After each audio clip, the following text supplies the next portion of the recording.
O programa a seguir pode conter descrições de extrema violência e não é recomendado para pessoas sensíveis.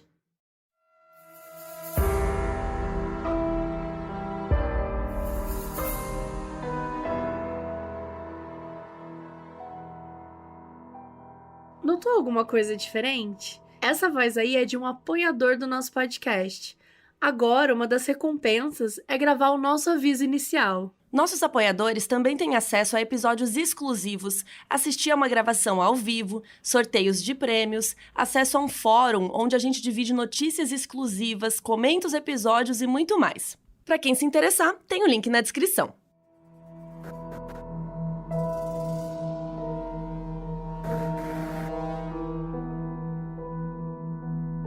Você já ouviu falar do filme O Pecado Mora ao Lado? Mesmo que você nunca tenha ouvido falar, tem uma cena desse filme que com certeza você já viu. O momento em que a personagem da Marilyn Monroe tá voltando do cinema com um amigo. E ela passa pela grade do metrô que fica no chão e joga aquele ar pra cima e faz o vestido dela levantar. O que você provavelmente não sabe é que depois daquela cena, tudo mudou na vida da Marilyn. Uma das maiores estrelas do cinema Um símbolo sexual, um ícone fashion. e extremamente objetificada. Ou você queria ter a Marilyn Monroe, ou você queria ser a Marilyn Monroe. Ela não passou despercebida por ninguém. Tinha tudo pra ser uma história perfeita. Eu sou a Carol Moreira E eu sou a Mabê. e hoje a gente vai contar a conturbada vida da Marilyn Monroe até a sua morte e as conspirações que surgiram depois. Uma história que envolve pessoas poderosíssimas, um triângulo amoroso, o FBI e até a máfia.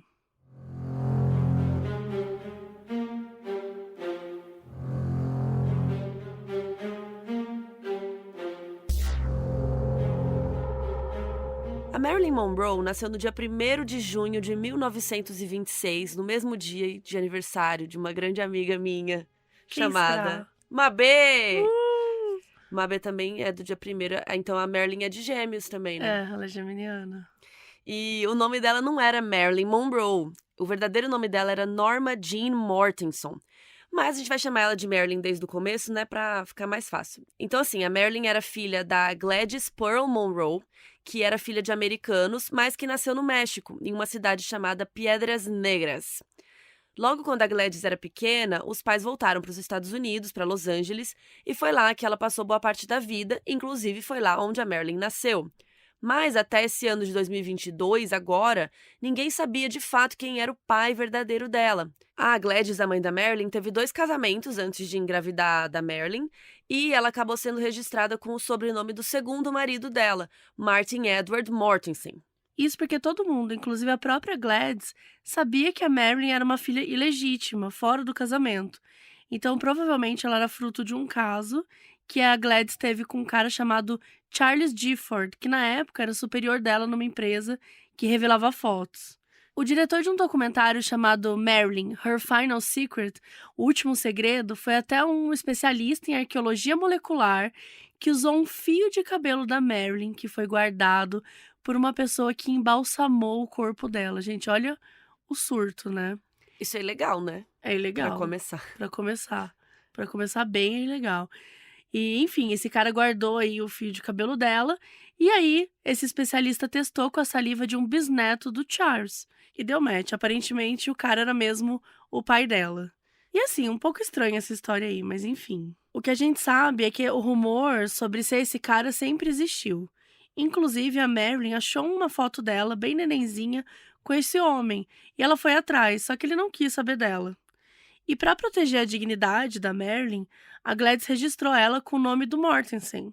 Até porque quando ela nasceu, a Gladys e o Martin já tinham se separado há algum tempo. Inclusive o nome da Marilyn era Mortenson, com O, e o do Martin era Mortensen, com E. Então, assim, até é o sobrenome do cara que era casado com ela, mas não era mais casado, que não era pai da Marilyn, mas também não era o sobrenome dele, tinha trocado uma letra. Tudo certinho, né? Tipo assim, uma coisa meio estranha. É tipo eu, sei lá, pegar a minha filha e colocar o nome de Bonafó, sabe? É isso, era estranho. Foi isso que aconteceu.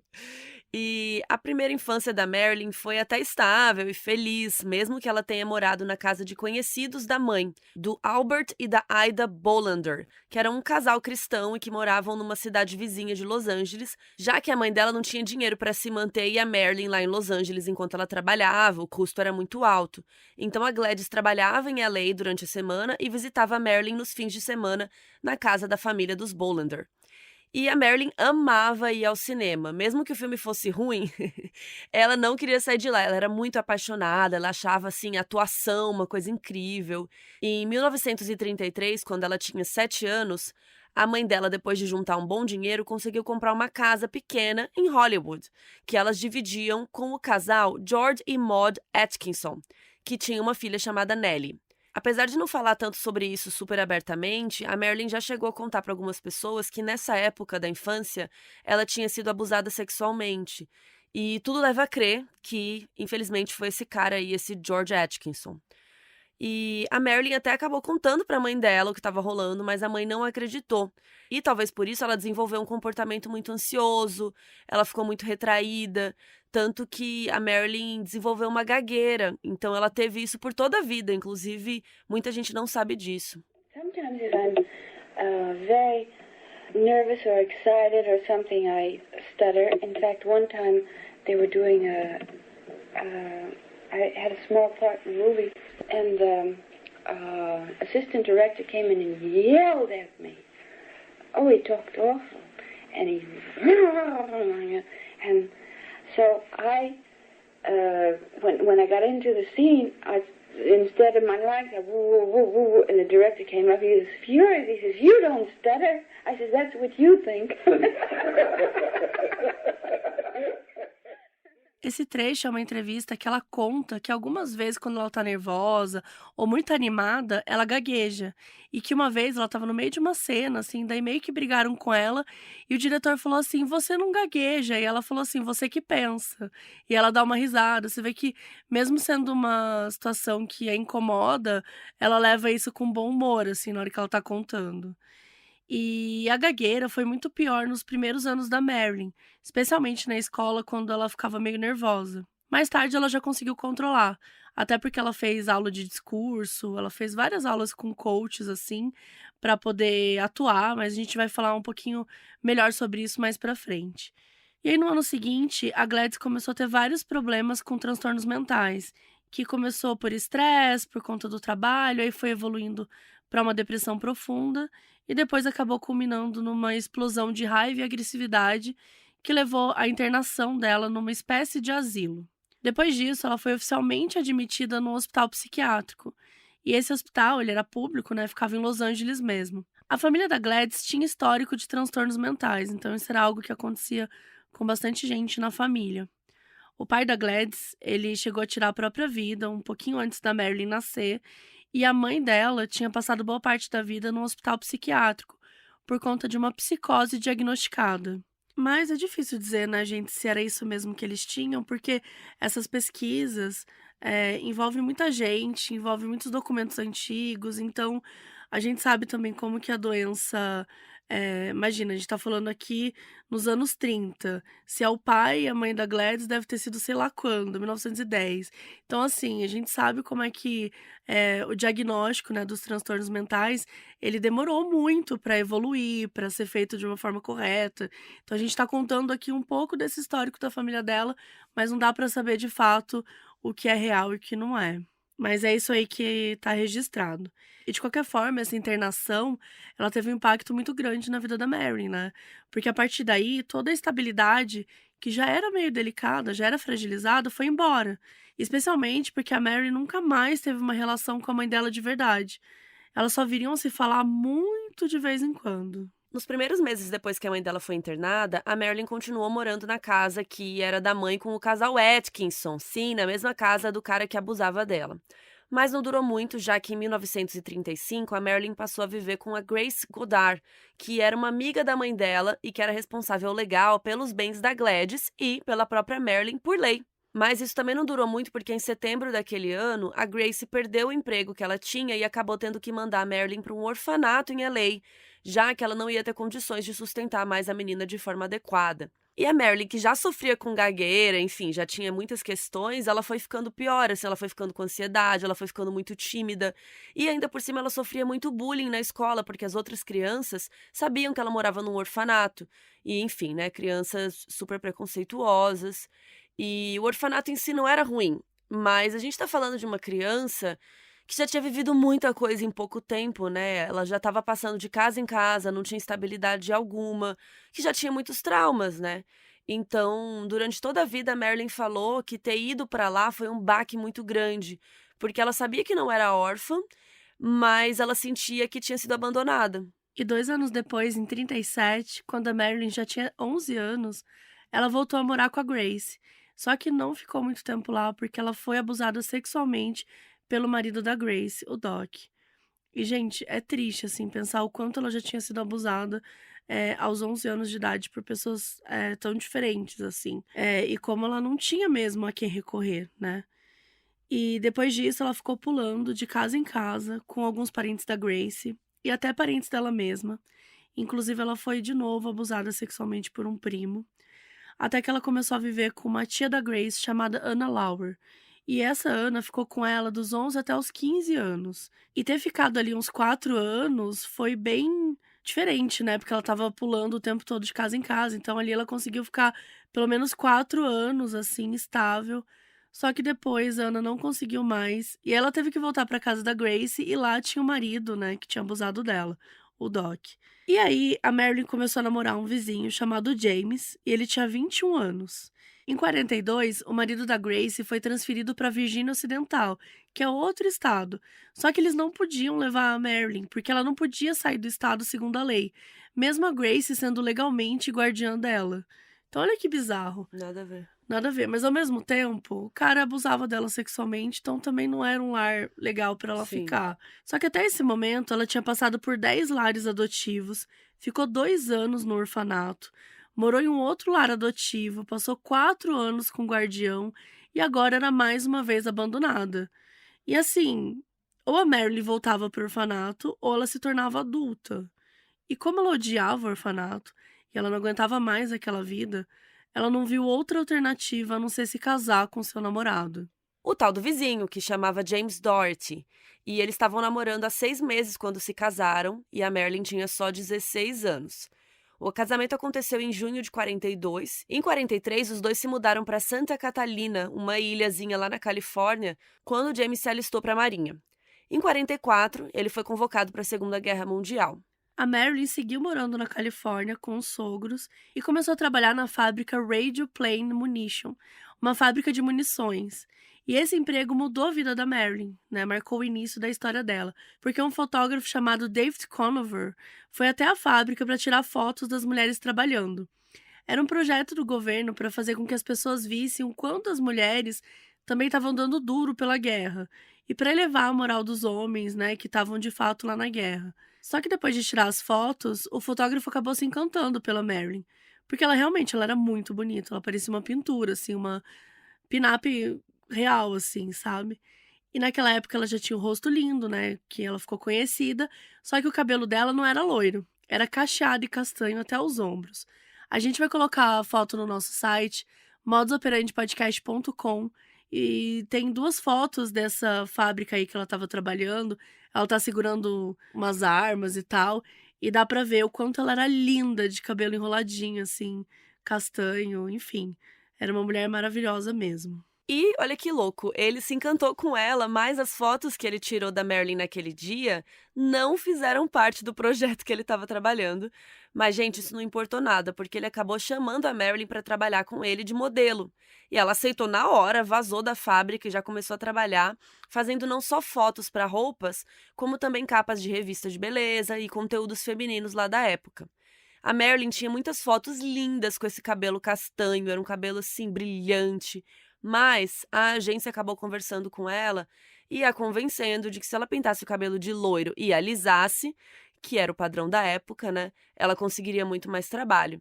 E, de certa forma, eles estavam certos, porque a Marilyn foi capa de 33 revistas em só um ano. Só que o que a Marilyn queria mesmo era ser atriz. Isso era um sonho que ela sempre teve. Ser atriz era como se pudesse tornar real, assim, todos os sonhos que ela tinha durante o dia, de ter uma vida melhor, ser mais independente e ter a parte do glamour, né? Uma vida que ela super queria pra ela. E o jeito como ela imaginava as coisas era super vívido, assim. Era quase como se ela conseguisse usar a imaginação pra poder escapar dessa realidade que, né, obviamente ela odiava com todas as forças. A agência onde a Marilyn estava ajudou ela a realizar esse sonho, porque eles começaram a ir atrás de testes para ela começar a carreira. Então, em agosto de 46, ela foi contratada pela Fox com um salário de $125 por semana e começou a trabalhar com um executivo chamado Ben Lyon.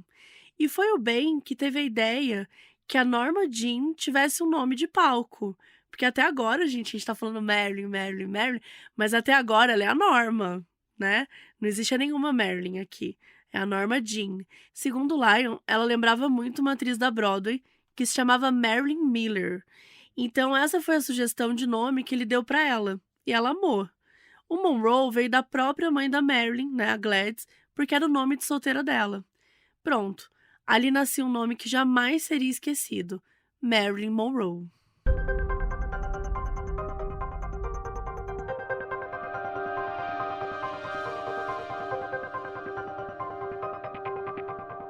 Enquanto tudo isso acontecia em Los Angeles, o James, o marido da Marilyn, estava lá na Oceania, servindo o exército, né? Mesmo a Marilyn levando dinheiro para casa, o que era super importante, ainda mais fazendo uma coisa que ela amava, o marido dela era contra. Ele era contra ela ser modelo, ser atriz, falava que estava atrapalhando a vida de casado deles, mesmo que, gente, eles estivessem na fucking Oceania. Gente, sério, como pode atrapalhar a Está sua atrapalhando vida? o nosso Você vê ela casamento. uma vez a cada 10 anos. O exército está atrapalhando o nosso relacionamento, no caso. Mas ele Exato. encheu tanto o saco dela que ela pegou e falou assim: James, vai com Deus, beijo. Se divorciaram em 46.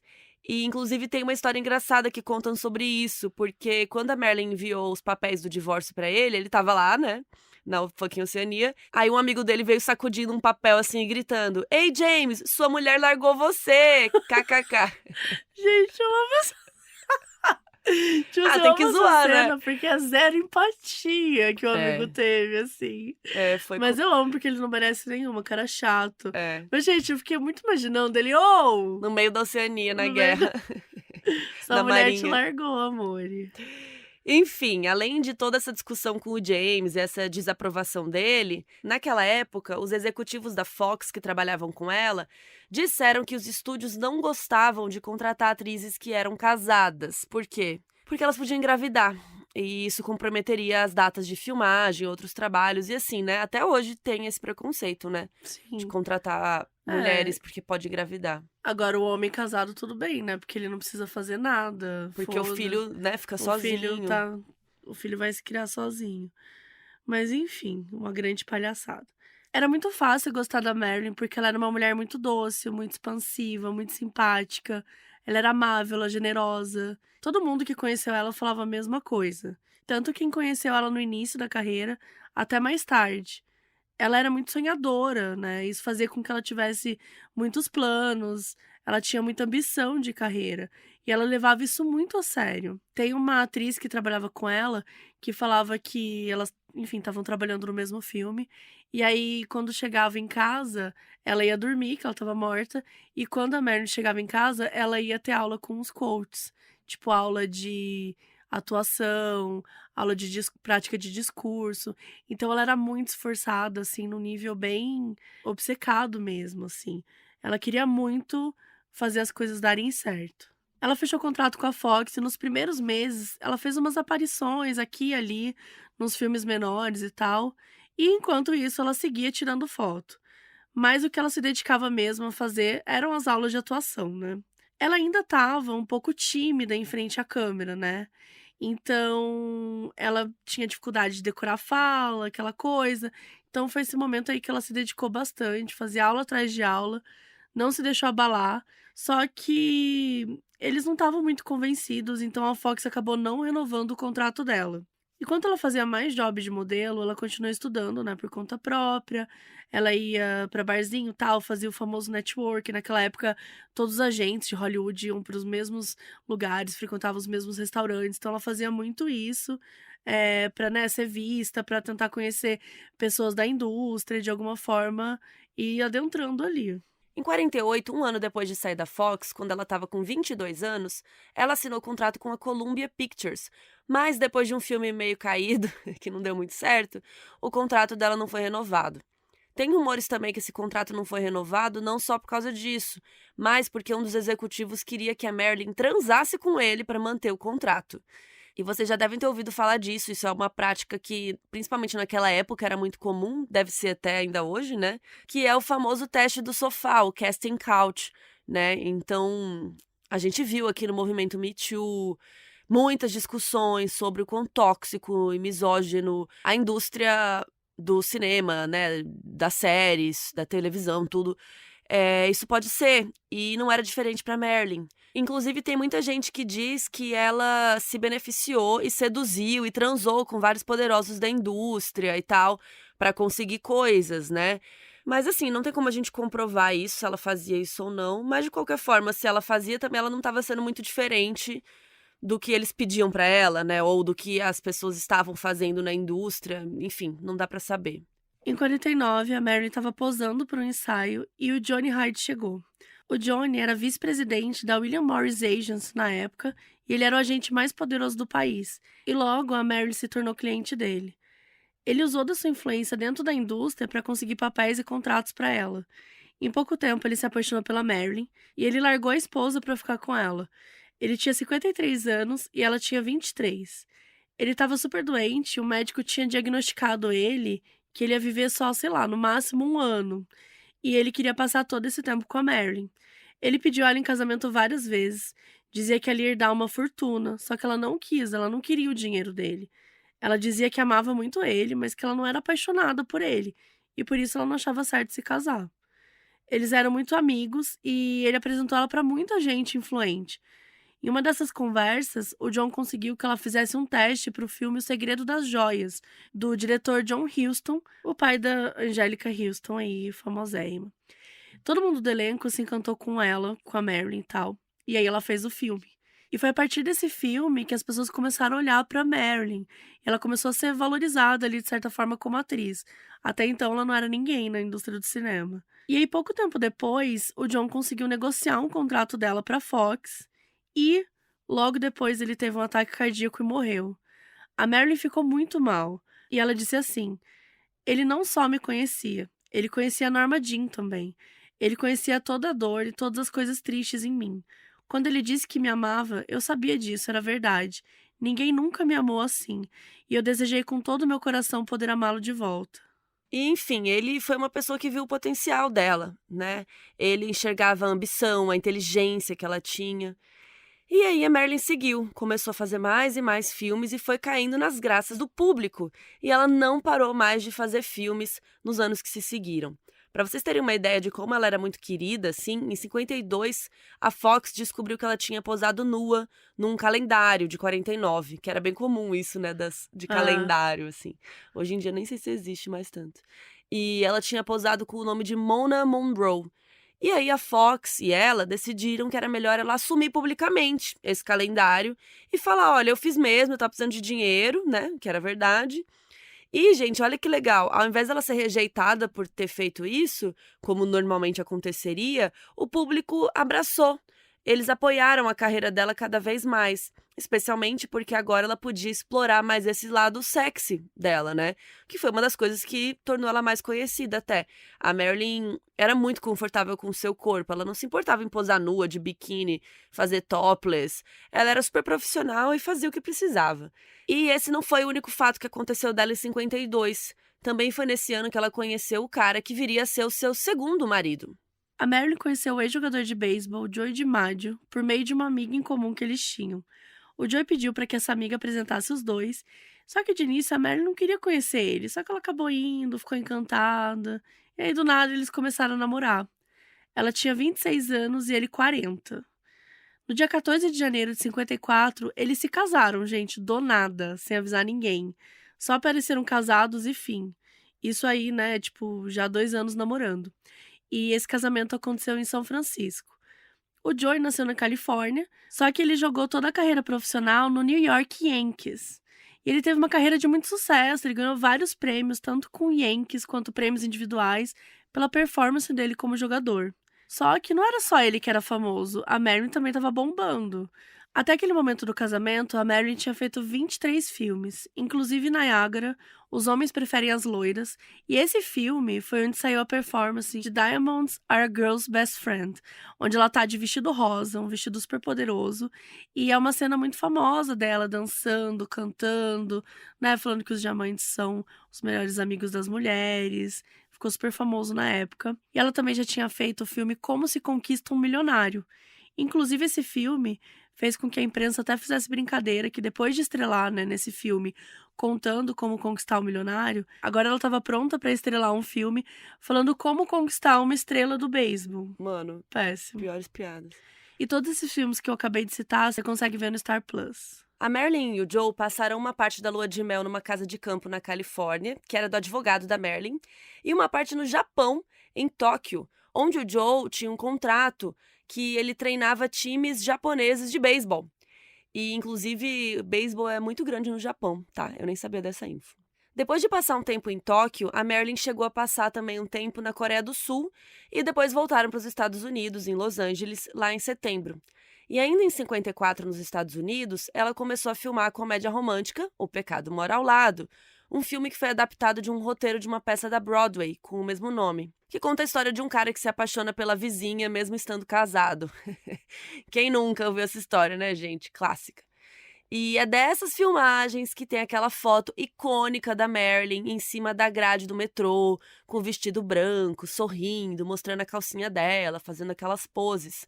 Esse filme ficou muito falado não só por essa cena, mas pela performance dela, que foi muito boa, e que fez o filme acabar sendo quase que sobre ela, né? Mesmo que a personagem dela nem tivesse nome. O nome da personagem no filme é The Girl, a garota. Essa cena do metrô foi feita em Nova York, na cidade mesmo, e foi assistida ao vivo por cerca de 10 mil pessoas, segundo o diretor. E era meio que uma forma de promover o filme, tipo, tinha um monte de pessoas aleatórias, fãs delas, assistindo ali a filmagem, né? E esse filme, essa cena, tudo isso foi um divisor de águas na vida da Marilyn e isso foi a gota d'água pro casamento dela com o Joe. E aí, essa noite que eles gravaram a cena com o público, né, com 10 mil pessoas, o Joe surtou. Eles estavam ficando no hotel, e aí ela terminou de gravar e eles foram embora. No dia seguinte, ela chegou cheia de hematomas. A maquiadora e a cabeleireira tiveram que cobrir tudo, e ela continuou trabalhando normal. E ela ainda contou para a maquiadora que ela chegou a gritar por socorro, mas que ninguém ouviu, porque as paredes do hotel eram muito grossas.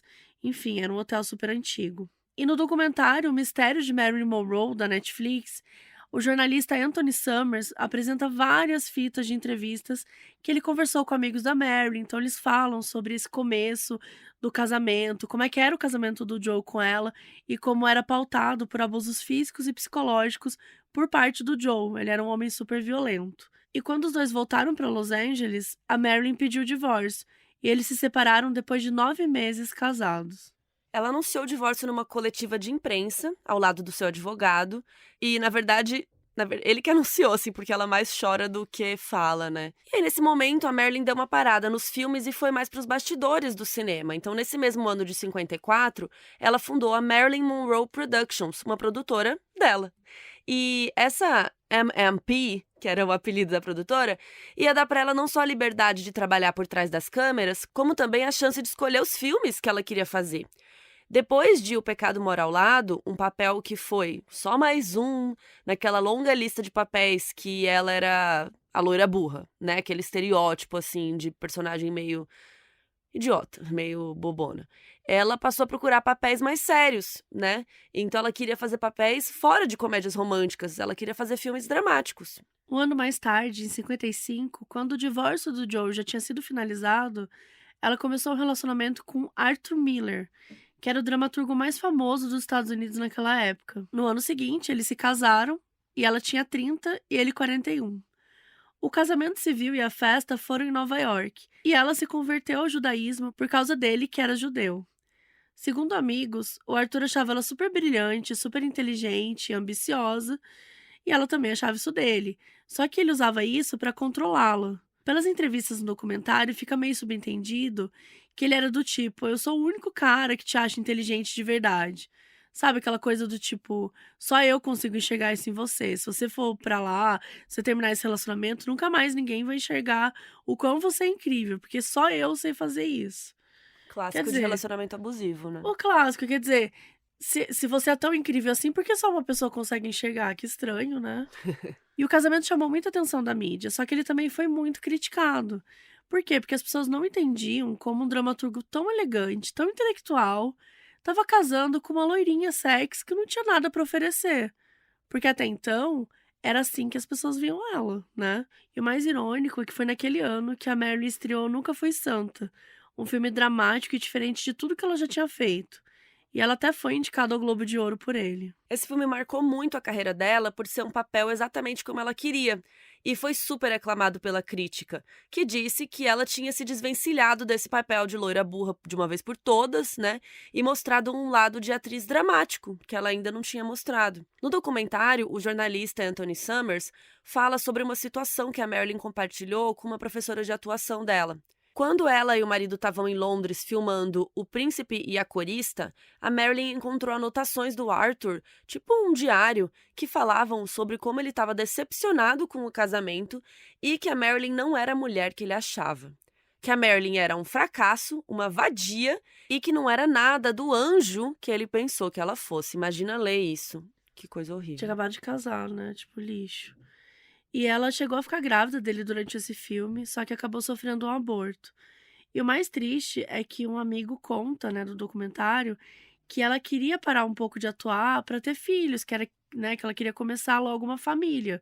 Ela sonhava em ter filhos, para ela era super importante. Só que foi o mesmo momento que ela descobriu o que o marido realmente pensava dela, né? Durante as filmagens de Quanto Mais Quente Melhor, em 57, ela engravidou de novo perdeu o bebê. Ela sofria de endometriose, que é uma doença uterina, e que pode causar muitas dores nas pessoas que têm útero e também pode causar aborto espontâneo. Os abortos dela foram causados não só por essa condição, mas porque ela também era viciada em remédio para acalmar as dores que ela tinha. Então esse vício também dos remédios foi ficando cada vez pior. Nas próprias filmagens de Quanto Mais Quente Melhor, que inclusive eu amo esse filme, por favor, assistam. É perfeito. A Marilyn não conseguia agir direito, assim, ela estava chegando atrasada, ela discutia com os diretores, quando pedia uma direção para ela, né, queria que você fizesse a cena assim, ela não obedecia, ela não sabia as falas direito, ela exigia que as cenas fossem regravadas milhares de vezes até ela ficar satisfeita. E, infelizmente, a partir daí, quase todas as produções que ela participou, acontecia isso. Então ela passou a fazer cada vez menos coisas. O ápice disso foi nas filmagens de Os Desajustados, em 60, e o casamento dela e do Arthur estava indo por água abaixo, assim.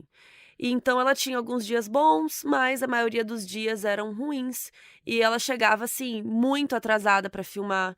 Às vezes ela tinha tomado tanto remédio e ficava tão chapada que os maquiadores e os cabeleireiros faziam a maquiagem, né, tudo ali, enquanto ela dormia, gente. Quando ela tava, tipo, desmaiada ali, todo mundo já ia maquiando pra dar uma Pra aproveitar. adiantada. Ai, gente, que triste. E ela usava muita coisa, muito remédio, calmante, aí usava estimulante, anfetamina, barbitúricos, remédios para dormir e os próprios remédios para dor da endometriose. E esse filme acabou sendo um fracasso de bilheteria e foi o último filme dela que foi finalizado. Depois das filmagens de Os Desajustados, a Marilyn passou uns dias numa clínica de reabilitação para fazer um detox dos remédios. E ela também chegou a ser hospitalizada por um mês com sintomas de depressão. Em 60, ela se mudou de volta para uma casa em Brentwood, que é um bairro de Los Angeles assim bem conhecido, e começou o tratamento com um psiquiatra chamado Ralph Greenson, que era famoso por tratar várias pessoas em Hollywood. E ela ficou muito próxima da família dele, especialmente da esposa Hilde e da filha Joan. Para o documentário da Netflix, o jornalista compartilhou fitas em que as duas deram mais detalhes sobre como estava o estado mental da Mary naquele período. Nessa época, o Dr. Greenson não estava mais vivo, e então, enfim, tinha a esposa dele e os 2 filhos. E o filho também fala bastante sobre a Marilyn. A Marilyn, ela se sentia muito deprimida, muito solitária, e o Dr. Greenson tinha relatórios e anotações, né, que foram cedidos pela família para o jornalista Anthony Summers, onde o psiquiatra, né, escreveu que acreditava que a Marilyn tinha tendências a reações paranoicas, mas que ela não sofria de esquizofrenia. Em janeiro de 61, finalmente saiu o divórcio dela com o Arthur e ela foi internada de novo 4 dias para tratar o vício em remédios para dormir. Nessa mesma época, a Heidi e a Joan compartilharam que em algum momento aí nesses anos 60, anos 61, a Marilyn estava feliz de novo e dizia que ela tinha encontrado alguém por quem tinha se apaixonado. Só que essa pessoa era tão importante que ela não podia contar quem era, e ela chamava essa pessoa de general. Esse era o nome que chamavam o Procurador-Geral dos Estados Unidos, o Robert Kennedy, conhecido como Bob. E sim, gente, se você está pensando, é mesmo o irmão do John Kennedy, o presidente, o JFK, também conhecido como Jack. Todas as pessoas dessa época falam a mesma coisa, que a Marilyn estava envolvida com o Bob Kennedy, mas que ela também pegava o John Kennedy. Assim, os dois irmãos ao mesmo tempo. Parabéns, Marilyn.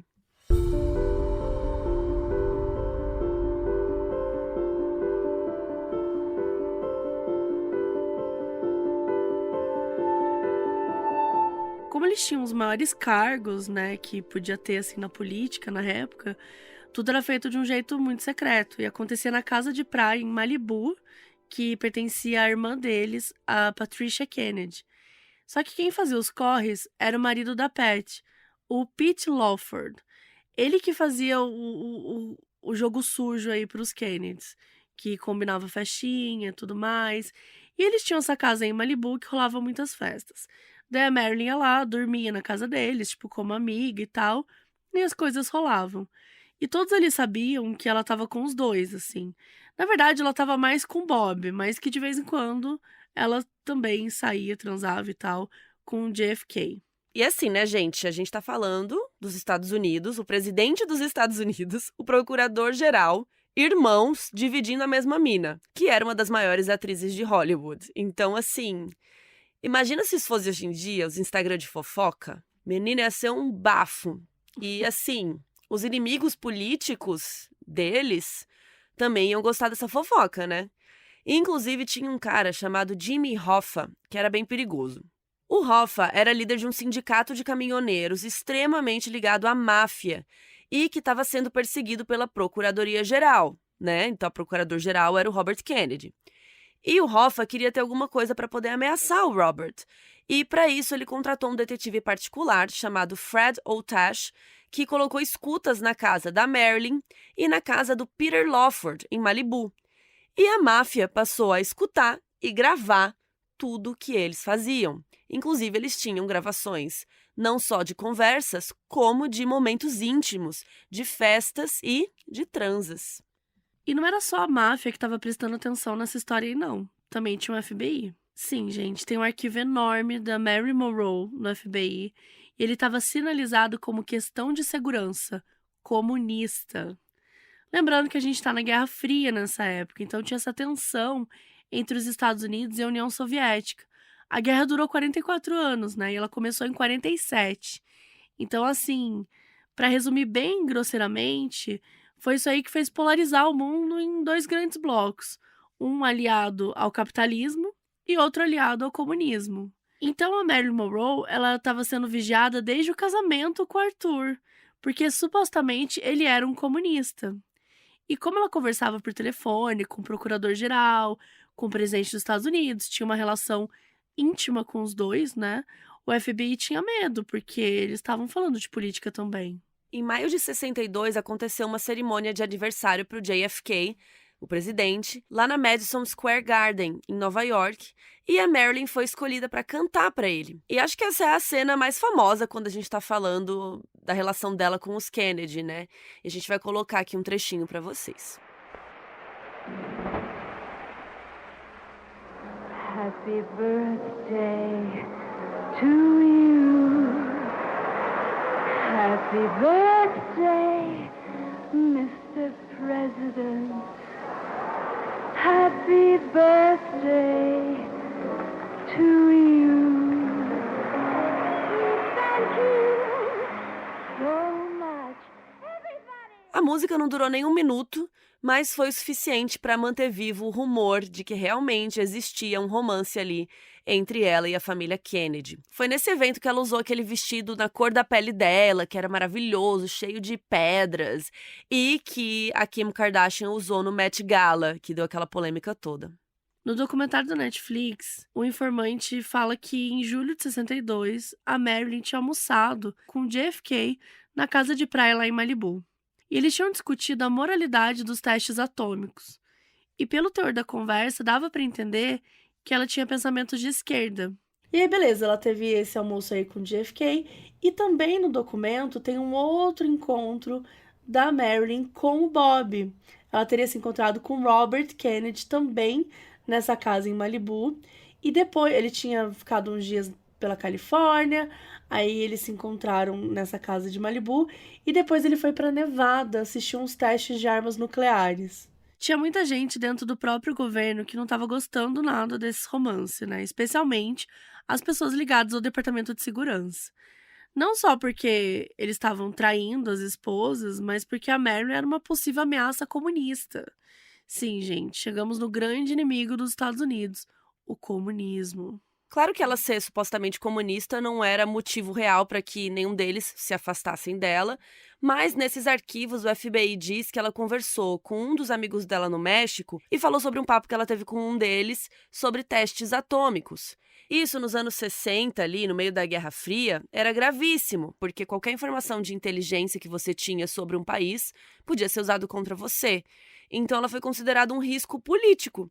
E o Robert marcou um papo e disse para ela nunca mais conversar com eles. E ela ficou mal, ficou arrasada.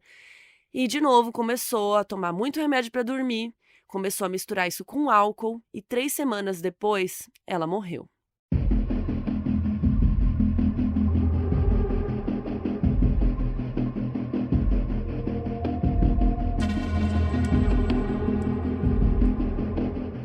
Na madrugada do dia 5 de agosto, Eunice Murray, governanta da Marilyn, ligou de madrugada para o Dr. Grinson porque ela tinha visto a luz acesa no quarto da Marilyn.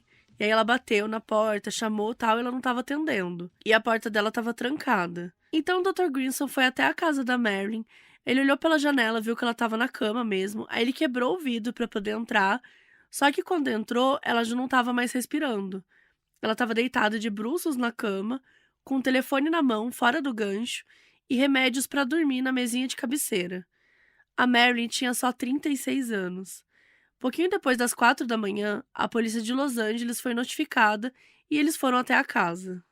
O legista falou que a causa da morte foi overdose e a polícia de Los Angeles deu uma declaração para a imprensa dizendo que a principal suspeita é que ela tinha tirado a própria vida. O funeral da Marilyn foi no dia 8 de agosto e tudo foi organizado pelo ex-marido dela, o Joe DiMaggio, e ela foi colocada numa cripta no cemitério de Westwood Village, no Corredor das Memórias. Durante mais de 20 anos depois disso, o Joe enviou rosas vermelhas para enfeitar o túmulo dela 3 vezes por semana.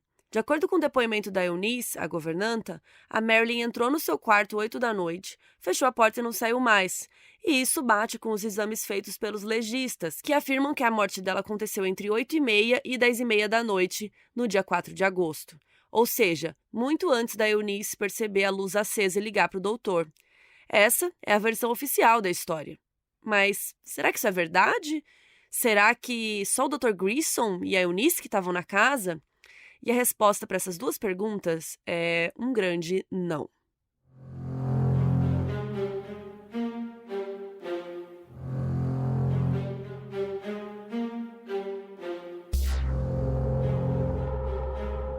Existem várias inconsistências nessa história, especialmente encontradas pelo jornalista Anthony Summers, que deixa a morte da Marilyn ainda mais misteriosa. A primeira delas é que, na noite da morte dela, um dos amigos mais próximos dela, chamado Arthur Jacobs, era o cara que era relações públicas dela, ele cuidava dessa parte aí.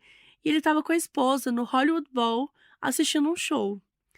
E a esposa fala que mais ou menos umas 10h30 da noite, um funcionário vai até lá, vai até eles assim, e chama o marido, fala que tem uma ligação para ele. E aí os dois vão embora. A esposa volta para casa e o marido vai direto para casa da Marilyn. Isso é umas 11 da noite. E o Arthur confirmou, né, para uma funcionária da empresa dele que ele realmente foi para casa da Marilyn naquela noite.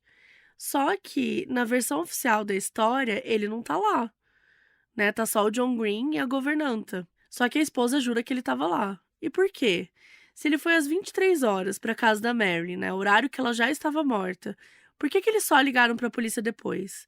O que aconteceu entre as 11 da noite e as 3 da manhã? Outra coisa muito estranha que o documentário conta é que ela teria sido socorrida por uma ambulância naquela noite. O motorista da ambulância conta que levou ela para a parte de emergência de Santa Mônica e que depois não sabe mais o que aconteceu. Ou seja, a Marilyn não teria sido encontrada morta em sua casa, e sim desacordada, mas ainda viva. 7 funcionários da mesma empresa de ambulância confirmaram ter visto a Marilyn dentro de uma ambulância naquela noite. Mas todos os relatórios da época dizem que foi a governanta que a encontrou morta. As pesquisas do Anthony para o documentário e para o livro que ele escreveu fizeram ele chegar até um jornalista que contou que tinha ouvido do próprio Dr. Grinson, um psiquiatra, que a Marilyn tinha morrido na ambulância e por isso ela foi trazida de volta para casa para que ninguém visse ela daquele jeito e aí eles tivessem o controle da história. Mas por que ele contaria anos depois isso para um cara, sendo que na época ninguém falou nada de ambulância? Um informante da polícia disse ao Anthony que no final de semana que a Marilyn faleceu, o Robert Kennedy estava em Los Angeles. Segundo os entrevistados pelo jornalista, a história é que o Robert estava em Malibu, na casa do cunhado dele, o Peter Lawford, e depois eles dois foram até a casa da Marilyn à tarde, naquele dia 4 de agosto, o dia que ela faleceu. Segundo esses entrevistados, o Robert e a Marilyn teriam começado a brigar e a coisa ficou tão feia que os seguranças tiveram que intervir para proteger ele. Alguns jornalistas, na época mesmo, chegaram a descobrir tudo isso, que o Robert Kennedy estava lá, mas a equipe dele fez com que a matéria não fosse ao ar. Na noite que ela morreu, vários funcionários e detetives particulares, como o Fred O'Tash, foram até a casa dela para fazer uma varredura e se livrar de qualquer tipo de documento que ligasse ela aos Kennedys. Apesar do documentário e do livro apresentar essas evidências que foram depois da morte dela, né? De mexerem, de talvez ter uma ambulância, de talvez trazer de volta, aquela coisa toda, a conclusão é que não tem nenhum indício de que ela tenha sido assassinada, né? Ela teria realmente morrido de overdose. Mas é claro que as pessoas não pensam exatamente assim. Muita gente acha que ela foi assassinada. A teoria do assassinato tem como base esse caso que ela tinha com os dois Kennedys e com o perigo desse envolvimento. E também algumas coisas da própria cena do crime. A primeira coisa é o telefone. Amigos da Marilyn dizem que ela tinha ligado para vários deles naquela noite e que a voz dela estava normal, que ela não estava parecendo mal. Outra coisa é o fato do Robert ter visto a Marilyn no mesmo dia que ela morreu. E supostamente tudo isso foi acobertado, né? A segunda coisa é o relatório original feito por 2 legistas que viram o corpo dela e citaram machucados nos braços, nas pernas e no quadril. Esses machucados nunca foram investigados e eles desapareceram do relatório.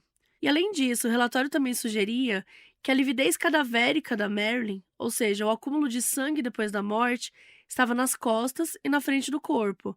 Ou seja, ela morreu virada de barriga para cima e depois foi virada de barriga para baixo. Isso continuou no relatório, mas mesmo assim nunca foi investigado. Mas quem teria assassinado a Marilyn? É aí que entram algumas teorias que já foram discutidas sobre isso. E a primeira delas é sobre os comunistas, sim, eles mesmos. Muitas pessoas acreditam que tanto o Dr. Grinson quanto o outro médico pessoal da Marilyn e a governanta Eunice se conheciam de muito antes de trabalhar com a Marilyn nos anos 60. Tanto a Eunice quanto o Dr. Engelberg foram recomendações do próprio Dr. Grinson, depois que ele já era psiquiatra dela. Segundo rumores, eles se conheceram enquanto participavam de reuniões comunistas.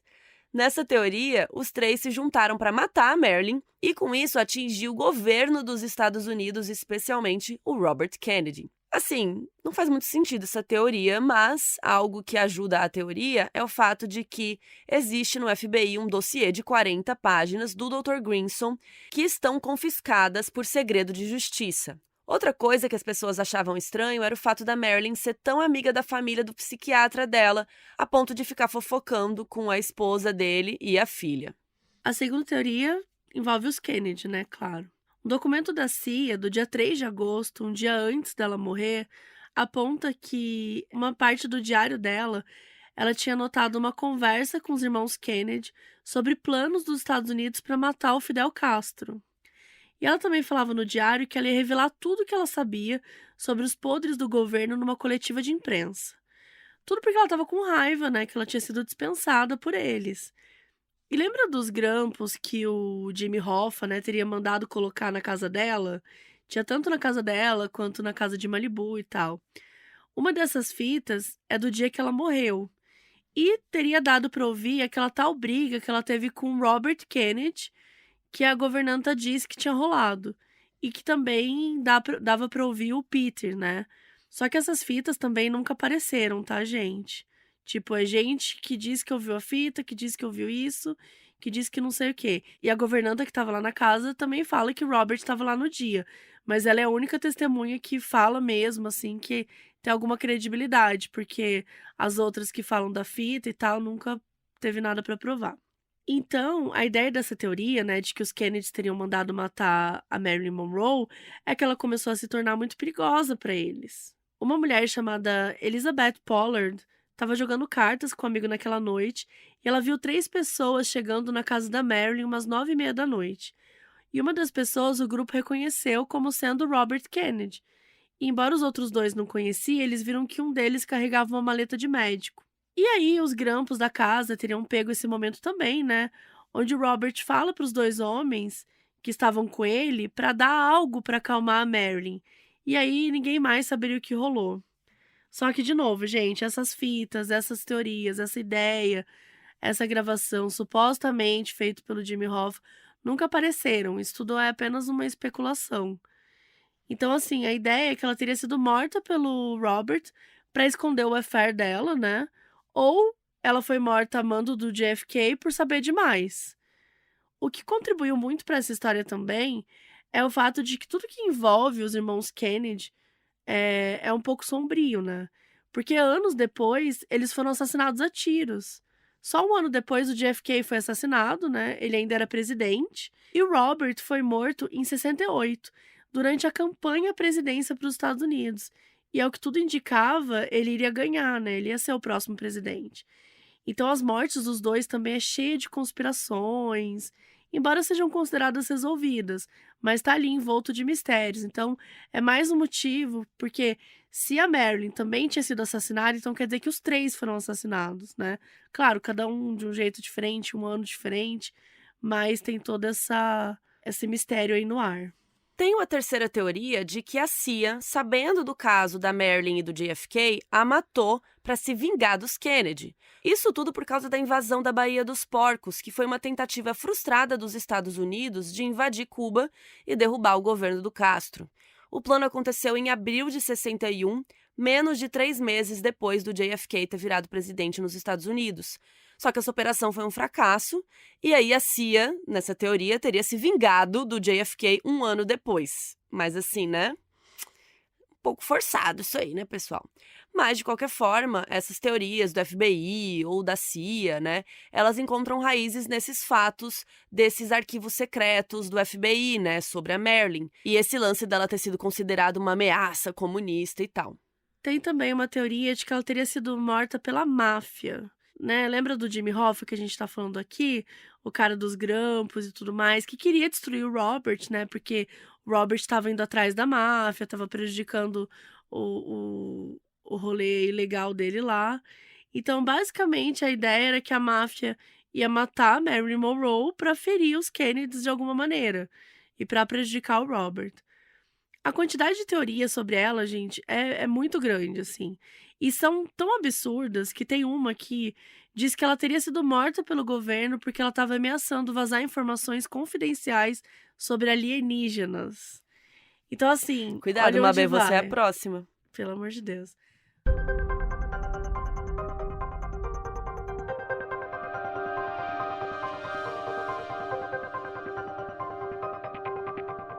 Muitos biógrafos da vida da Marilyn acreditam que ela estava feliz, porque, teoricamente, ela ia assinar um novo contrato com a Fox e ela ia se casar de novo com o Joe DiMaggio, com quem ainda ela tinha uma relação de amizade.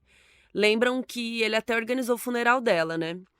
E esses biógrafos acreditam que ela morreu por acidente, porque misturou alguns remédios, né, e acabou falecendo. E o médico pessoal, né, chegou lá, o Dr. Engelberg, o psiquiatra, o Dr. Grinson e a governanta teriam armado uma cena para parecer que foi suicídio. Isso por quê, gente? Porque os médicos teriam medo que a licença deles de medicina fosse cassada. Porque, né, se ela misturou remédios que eles, né, receitaram, né, o que aconteceu? Então, isso poderia fazer eles serem acusados de negligência, enfim, responder criminalmente por um assassinato ali não intencional, né? Então eles teriam cometido um crime Pra para cometer se outro. proteger de outro crime. Tranquilo. Teoria normalzinha. Mas essa teoria é amparada pelo fato de que não tinha nenhum restinho de comprimido no estômago dela. E mesmo assim, a causa da morte foi overdose das substâncias dos remédios. Ou seja, a quantidade letal dos remédios poderia ter sido injetada nela. Outra evidência que sugere isso é que uma das substâncias que matou ela deixa um cheiro muito característico na boca quando ingerida, mas não deixa nenhum cheiro quando entra no corpo de outra forma. E ela não estava com nenhum cheiro na boca e tal. O relatório termina com os legistas chegando à conclusão de que a dose entrou na Marilyn via enema, que é quando medicamentos são administrados por uma sonda retal, ou seja, pelo ânus. Em 83, um dos legistas, o Thomas Noguchi, escreveu num livro dele mais detalhes sobre essa e outras inconsistências. E ele inclusive disse que pediu análises em amostras do estômago e dos rins dela, mas que essas amostras foram perdidas e nunca analisadas. Inclusive, a polícia de Los Angeles e o promotor John Van de Kamp chegaram a investigar mesmo se tinha algum fundo de verdade essa teoria, mas não encontraram nada que justificasse abrir uma investigação de assassinato. A gente nunca vai saber de fato o que aconteceu na casa da Marilyn Monroe, lá em Brentwood, naquela noite do dia 4 de agosto. Mas é muito provável que a overdose tenha sido um acidente. E quando a gente vem para a cultura pop, a Marilyn está em praticamente todos os lugares. No filme Aves de Rapina, a personagem Harley Quinn, interpretada pela Margot Robbie, ela performa uma versão de Diamonds Are a Girl's Best Friend, que a Marilyn canta lá no filme Os Homens Preferem as Loiras, de 53. E tem também o clipe de Material Girl, da Madonna, né, que é super inspirado nessa performance dela, aí com os Diamonds. E acaba de estrear o filme Blonde na Netflix.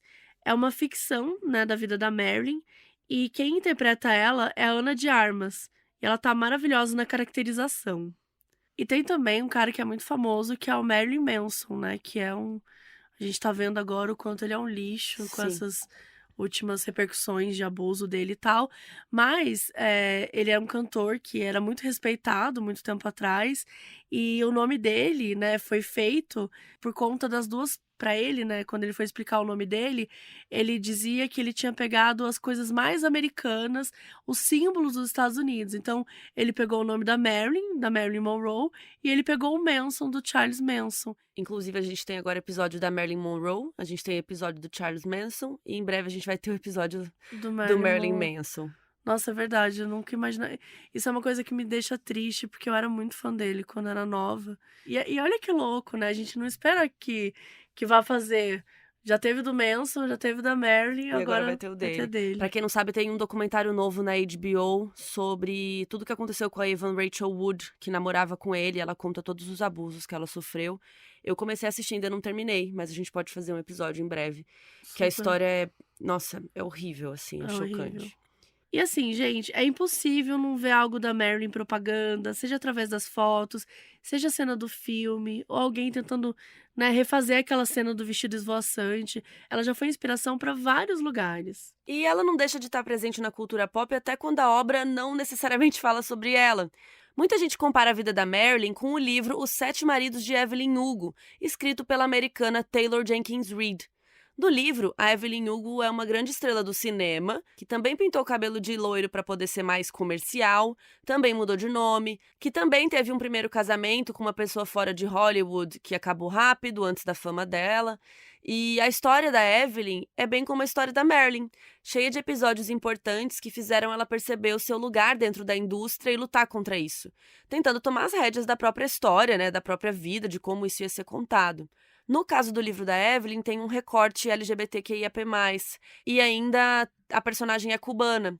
Mas as narrativas são muito semelhantes, né? E de certa forma falam muito sobre tragédias, sobre o quanto as mulheres sofriam e ainda sofrem para conseguir alcançar o sucesso na indústria do cinema. A verdade é que a gente pode passar a vida inteira aqui contando de alguma peça, de algum filme, de alguma coisa que foi inspirada pela Marilyn ou que carrega a imagem dela de algum jeito. Ela não era só uma atriz, ela era uma inspiração, ela era um ícone fashion, um sex symbol, ela era uma lenda. E como toda mulher colocada nesse patamar, ela também foi muito objetificada e poucas pessoas conheciam ela de verdade. Por trás da alegria e do glamour, a gente também vê uma mulher melancólica e confusa, que passou por diversas situações horríveis, mas que também era cheia de sonhos e que não tinha medo de lutar por eles.